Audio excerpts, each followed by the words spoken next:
Mapping Marsh Futures. Researchers from the Carolina Drone Lab use aerial imagery to assess marsh health in the Outer Banks. By Megan Mendenhall. August 22, 2024. The air is thick with humidity and the earthy scent of damp soil and decaying plant matter as 5 researchers step off a flat-bottom skiff boat. They wade through the murky waters of the Currituck Sound in search of the spongy ground of the nearby marsh.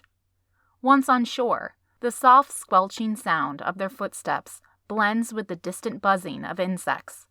They navigate narrow, winding paths while carefully watching where they step to avoid sinking into the muck. With an aluminum pole and GPS unit hand, they begin to mark elevation points along the marsh and record vegetation present on an iPad in a clear waterproof case. The sediments in the Currituck are really squishy and slimy, says Peggy Mullen, a UNC Chapel Hill master student. Getting stuck in the marshes is just part of the job. This past summer, researchers from the Carolina Drone Lab, a collaborative research unit within the UNC Institute for the Environment, visited 4 marsh sites along the Currituck Sound as part of a study on the applications of drone technologies for coastal resilience and habitat monitoring. They are partnering with Elizabeth City State University, ECSU, and Audubon of North Carolina to aid in understanding the status of the marshes and the future management of the Sound. Our partnerships are very important, says Troy Walton, a senior research scientist and lead pilot for the lab. ECSU has a great aviation program and a wide variety of drones, which allows us to have another data set for comparison. Audubon owns the property that we're collecting on, and they're leading the restoration efforts. High-tech conservation. Marshes are important for many reasons. They help to reduce the impact of flooding in coastal communities by absorbing and storing excess water. They filter water and prevent erosion, and they provide a habitat for a variety of wildlife, especially waterfowl, which draw tourists to the Currituck Sound each year, supporting the local economy. But the Sound is changing drastically. Nearly 72 acres of marshes in Currituck County are lost every year due to the combined effects of erosion and sea level rise. We saw an aerial image that was taken in the mid-60s, and one of the sites that is currently being assessed for restoration used to be one large complex, Walton explains. Now, it's totally fragmented into many different, smaller sections, and it's just trending more and more in that direction. So if nothing happens, that marsh is going to end up drowning in the very near future.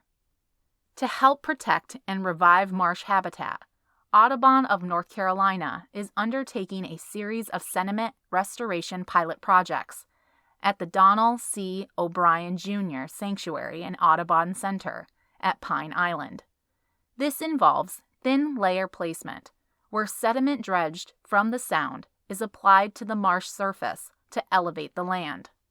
The current methods to track marsh health over time often use satellite imagery to show the overall trajectories of marsh erosion and movement, but these tools provide poor resolution and incorrect scales.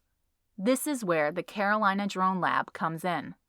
Drones are a great tool for this project, Walton says.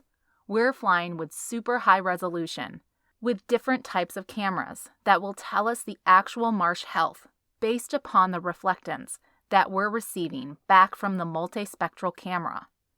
By stitching together over 1,000 drone photos, Walton and his team can create an image of the marsh with centimeter accuracy.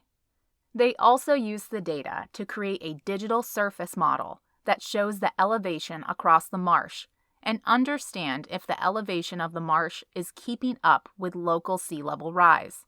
Then, they compare that data with elevation points collected on the ground using a handheld GPS unit to verify its accuracy.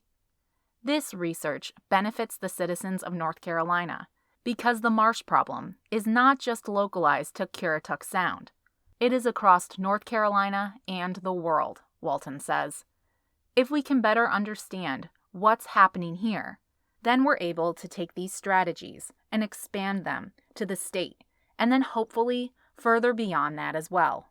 Savvy solutions. While the larger project in the Sound is focused on how sediment helps marshes survive, Mullen, a Carolina graduate student studying ecology, is examining the problem from a different angle. She wants to know how submerged aquatic vegetation, SAV, or underwater plant life, affects the marsh. SAV is a vital component of aquatic ecosystems. It provides habitats for fish, invertebrates, and other marine organisms, while also improving water quality by absorbing excess nutrients. Additionally, SAV roots can stabilize sediments, reducing erosion. So, there's kind of a conversation right now about whether SAV has sediment trapping abilities, or whether it's a sediment provider to the marsh, Mullen explains. To investigate this, she pilots a drone equipped with a specialized camera to detect SAV in the water. Then, she goes out into the marsh to observe the types of vegetation living there and along the shoreline. So that meant kind of ducking down, diving down, characterizing what sediments we are seeing, characterizing what plants we are seeing, and getting a feel for turbidity and water clarity and depth, Mullen says. Overall, she wants to determine if remote sensing tools are useful to detect and monitor SAV. Once we figure out whether or not that can be done, that will have a lot of impacts on coastal monitoring and for the future of North Carolina's coasts, she says. Peggy Mullen is a master's student in the Environment, Ecology, and Energy program within the UNC College of Arts and Sciences. Troy Walton is a senior research associate within the UNC Institute for the Environment and an adjunct instructor in the Environment, Ecology, and Energy program within the UNC College of Arts and Sciences. This project was funded by the North Carolina Collaboratory and the Slick Family Foundation.